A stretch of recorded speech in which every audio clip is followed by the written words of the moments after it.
आज जिस टॉपिक पर हम बात करने जा रहे हैं वो है हमारा हाउस वायरिंग। हाउस वायरिंग हो गया कि घर में हम वायरिंग जब करते हैं, कोई इलेक्ट्रिशियन फिटिंग करता है तो हमें किस किस चीज़ की ज़रूरत पड़ती है, हमें क्या रॉ मटेरियल चाहिए, कितने टाइप की वायरिंग होती है, जो हमारा लेंटर डाला जाता है उसमें कंड्यूट्स कैसे डाली जाती हैं। जो हाउस वायरिंग का टॉपिक है ये थोड़ा लेंथी चलने वाला है, इसलिए हम क्या करेंगे इसको लेक्चर में डिवाइड करेंगे। एक लेक्चर में जो आज लेक्चर है उसमें हम देखेंगे कि हमें क्या क्या मटेरियल चाहिए जब हम वायरिंग करते हैं। नेक्स्ट में देखेंगे कि लेंटर में पाइप कंड्यूट्स कैसे डाली जाती हैं। उसके बाद नेक्स्ट लेक्चर में हम देखेंगे कि इन्वर्टर की वायरिंग कैसे की जाती है, या दूसरी जो घर की वायरिंग है, पूरे ओवरऑल घर की वायरिंग वो कैसे की जाती है।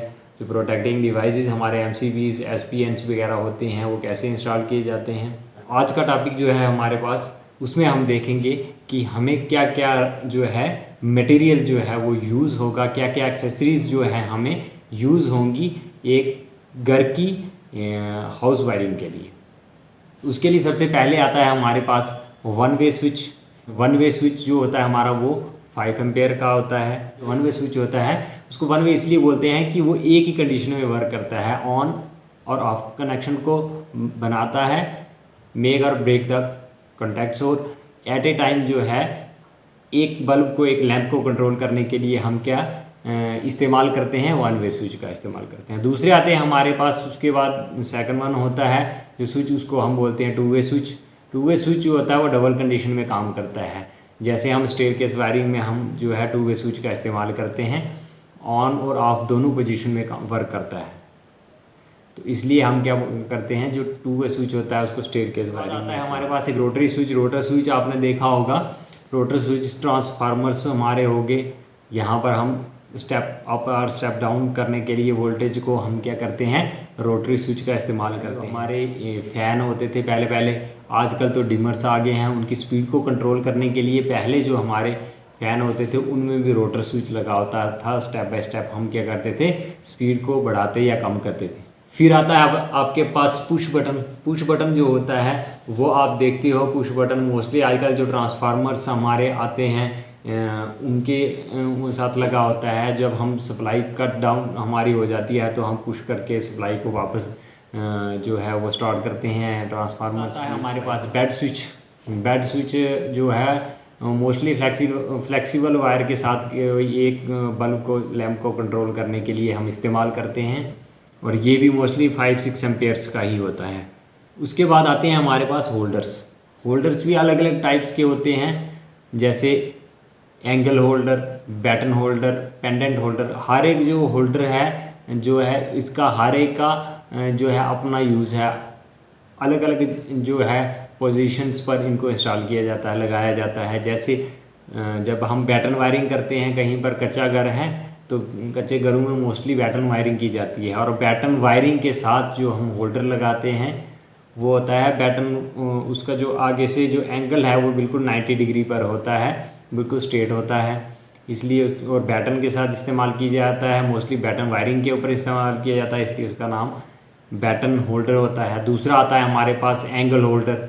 एंगल होल्डर में एक एंगल दिया होता है, जो उसकी नेक होती है एक एंगल पे होती है, और मोस्टली अंडरग्राउंड वायरिंग के लिए यहाँ पर कंड्यूट वायरिंग हम करते हैं। अंडरग्राउंड करेंगे या सरफेस कंड्यूट वायरिंग करेंगे, वहाँ पर हम क्या करते हैं, एंगल होल्डर का इस्तेमाल करते हैं। तीसरा आपका पेंडेंट होल्डर होता है। पेंडेंट होल्डर आप देखते हो फ्लेक्सिबल वायर्स हमारी घरों में लगी होती हैं, वहाँ पर एक सिंपल सा हमें एक ब्लैक कलर का या वाइट कलर के आते हैं, मोस्टली ब्लैक कलर का होता है। टेम्परेरी यूज़ के लिए हम इसका इस्तेमाल करते हैं। फिर आता है आपके पास पेंडेंट होल्डर की तरह ही एक आता है आपके पास अडाप्टर, उसको बोलते हैं। होता बिल्कुल वैसा ही है जैसे पेंडेंट होल्डर होता है, लेकिन उसके साथ जो है सॉकेट्स लगी होती हैं। 2 सॉकेट होंगी, वहाँ पर हम प्लग भी लगा सकते हैं, और एक टेम्परेरी कनेक्शन के लिए हम उस अडाप्टर का इस्तेमाल करते हैं। फिर हमारे पास कुछ स्क्रू होल्डर्स होते हैं, आप देखते हो उनमें हमारे पास जो अलग तरीके के लैंप्स आते हैं, हैलोजन लैंप्स आते हैं कुछ, उनमें जो है वो उसकी जो बैक होती है लैंप्स की वो ऐसे स्क्रू टाइप बनी होती है। तो हम क्या करते हैं, उन होल्डरों उन बल्ब्स को जो लगाने के लिए स्क्रू होल्डर्स का इस्तेमाल किया जाता है। फिर आता है हमारे पास फ्लोरेसेंट लैम्प होल्डर। आप देखते हो फ्लोरेसेंट ट्यूब जो पहले पहले लंबी सी स्लाइड सी होती थी, तो उसको साइड में जो है उस होल्ड किया जाता है, उसमें भी होल्डर लगे होते हैं, छोटे छोटे होल्डर्स लगे होते हैं। तो वो फ्लोरेसेंट जो ट्यूब होती है उसको होल्ड करने के लिए जो है फ्लोरेसेंट ट्यूब होल्डर्स यूज़ किए जाते हैं। फिर आते हैं हमारे पास सीलिंग रोजेस। सीलिंग रोज मोस्टली जो है वो आप देखते हो जो सरफेस वायरिंग हम करते हैं वहाँ पर कहीं ये फ्लोरेसेंट ट्यूब की, जैसे मैंने बात की, उनके कनेक्शन निकालने के लिए हम उसका इस्तेमाल करते हैं। बीच में से एक वायर निकाली होती है, या फिर फ़ैन जो होते हैं सरफेस में लगे होते हैं, सरफेस करनी कहीं वायरिंग की होती है हमने बाहर से करनी है, तो पंखे के कनेक्शन के लिए, फ़ैन के कनेक्शन के लिए हमारे पास सीलिंग रोज होते हैं, वहाँ से हम एक कनेक्शन लेते हैं जो फ़ैन को जाता है सीधे। फिर आती हैं हमारे पास सॉकेट आउटलेट्स। सॉकेट आउटलेट्स में आ गया हमारे पास अलग अलग रेटिंग की सॉकेट्स होती हैं हमारे। देखिए जो ये जो हमारे इक्विपमेंट्स हैं, ये जो हमारा रॉ मटेरियल है, जो भी मटेरियल हमारा वायरिंग के लिए यूज़ होता है, तो इनकी रेटिंग मोस्टली हमारी एम्पियर्स में होती है, करंट के हिसाब से होती है। और सॉकेट आउटलेट हमारी वो भी 2 रेटिंग्स में आती है, 5-6 एम्पियर की आ गई या 15-16 एम्पियर्स की सॉकेट्स होती हैं। और सॉकेट का मोस्टली आपको पता ही है, सॉकेट जो है प्लग्स वगैरह हम लगाते हैं, कहीं पर कनेक्शन हमें लीड लगानी है तो हम सॉकेट्स आउटलेट्स का इस्तेमाल करते हैं। जो हमारा लाइट लोड्स के लिए कहीं पर हम यूज़ करनी है तो हम 5-6 एम्पियर की सॉकेट यूज़ करते हैं, और कहीं पर यहाँ हैवी लोड है तो वहाँ पर हम जो है 15-16 एम्पियर की सॉकेट्स का इस्तेमाल करते हैं। सिंगल भी आती है सॉकेट, अलग से आता है, स्विच अलग से आता है, या आप कई बार कंबाइन का इस्तेमाल भी करते हैं, कंबाइन बोला जाता है जिसमें सॉकेट स्विच कंबाइन होता है। तो यहाँ पर हमारे पास पावर लोड होता है, वहाँ पर हम जो है ये हैवी सॉकेट्स जो होती है हमारी 15-16 एम्पियर की, ये इस्तेमाल करते हैं।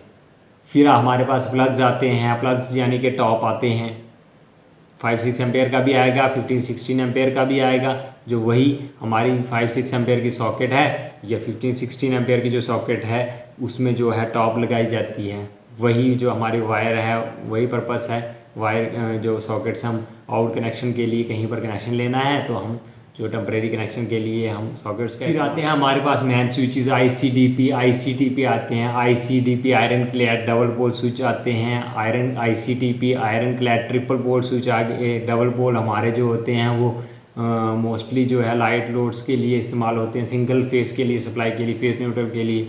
जो हमारे पास दूसरे 3 फेस सप्लाई पर अगर हमें कहीं पर स्विच लगाना है तो वहाँ पर हम ICDP iron clad triple poles जो है वो यूज़। हमारी वायर्स एंड केबल्स होती हैं, वायर्स PVC वायर आजकल मोस्टली यूज़ की जाती है।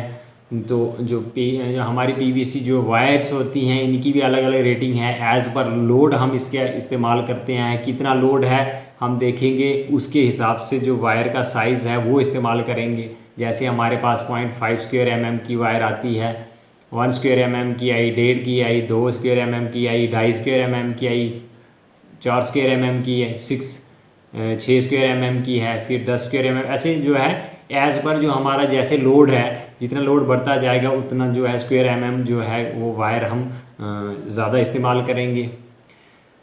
तो फिर एक हमारे पास फ्लेक्सिबल वायर होती है टेम्परेरी कनेक्शन के लिए, कहीं पर भी हमें एक टेम्परेरी बल्ब हैंग करना है या कोई लाइट लोड्स हैं वहाँ पर हम टेम्परेरी जो है वो सप्लाई जो है बगैर फिटिंग के हमें कोई कहीं पर कोई कनेक्शन लगाना है तो वहाँ पर हम इस्तेमाल करते हैं फ्लेक्सिबल वायर का। फिर आते हैं हमारे पास फ्यूज़ जो होते हैं वो एक प्रोटेक्टिंग डिवाइस है। जैसे हमारे पास फ्यूज़ है, MCB है, SPN है, ये हमारे पास जो हैं ये प्रोटेक्टिंग डिवाइसेस हैं। जैसे आजकल MCB का इस्तेमाल किया जाता है, मिनिएचर सर्किट ब्रेकर। कहीं पर भी आपने लगाया है, कोई रूम का सर्किट बनाया है तो बाहर MCB लगा दिया, कहीं पर कोई फॉल्ट होगा तो MCB जो है एज़ पर रेटिंग लगाना है, कितना लोड है रूम का उसके हिसाब से लगाया जाता है। और जब भी कोई शॉर्ट सर्किट होगा तो आपका MCB ट्रिप कर जाएगा तो सर्किट जो है आपका सेव हो जाएगा। या SPN यूज़ किए जाते हैं, अलग अलग सर्किट आपने अगर रूम में बनाने हैं तो वहाँ पर आप SPN का सिंगल पोल न्यूट्रल जो होता है SPN का इस्तेमाल किया जाता है। तो कहीं पर हम फ्यूज़ जो किट कैट फ्यूज़ होते हैं उनका इस्तेमाल करते हैं। तो किट कैट फ्यूज़ जो होता है वो रिवायरेबल होता है। कहीं पर आपका शॉर्ट सर्किट हुआ तो बीच में एक वायर सी होती है, वो बर्न आउट हो जाती है, तो आप दोबारा से एक कॉपर की वायर लोगे, पतली सी वायर लेके दोबारा से उसको रिफ़िल करोगे और फिर जो है आपका फ्यूज़ जो है वो वर्किंग में आ जाएगा। फिर हमारे इंडिकेटर्स होते हैं। इंडिकेटर का काम है कि छोटी सी एलईडी ग्लो करती रहती है, पता चलता है आपको सप्लाई आई है, चली गई है नहीं है, जो भी वो आपको इंडिकेटर से पता चलता है। फिर हमारे डिमर्स होते हैं। डिमर वही है हमारे पास, जैसे मैंने पहले भी बताया आपको, डिमर्स हो गए हमारे जैसे फ़ैन की स्पीड कंट्रोल करने के लिए। जैसे आपके पहले रोटर्स आते थे फ़ैन के साथ, आजकल डिमर्स का इस्तेमाल करते हैं। आपकी कंड्यूट्स होती हैं, जो जैसे आपकी अंडरग्राउंड वायरिंग करोगे तो आपकी कंसील्ड कंड्यूट वायरिंग बोला जाता है उसको, वो उसके लिए आपके पास कंड्यूट आती है।